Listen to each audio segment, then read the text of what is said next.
বিশ্বের খবর যখন বদলে যাচ্ছে প্রতিক্ষণে, আমরা আসছি সত্যের পথে, নির্ভীক কণ্ঠে।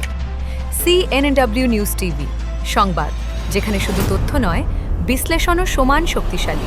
কক্সবাজারের টেকনাফ ওয়াইখ্যাং সীমান্তে এক মর্মান্তিক ঘটনা ঘটেছে।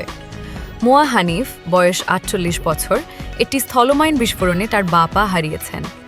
ঘটনাটি ঘটেছে আজ সোমবার সকাল 10টার দিকে লম্বাবিল গ্রামের ব্যক্তি মালিকানাধীন চিংড়ি ঘেরে।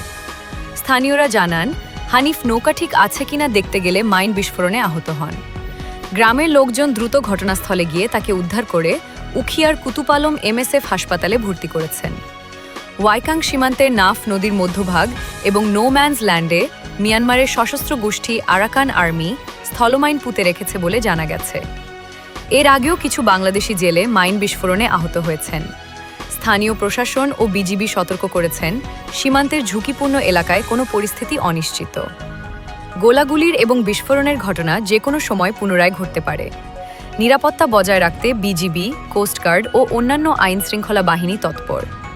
নিরাপত্তার জন্য স্থানীয়দের সীমান্ত ও নাফ নদীর ঝুঁকিপূর্ণ এলাকায় যাওয়া এ সময় এড়িয়ে চলার নির্দেশ দেওয়া হয়েছে।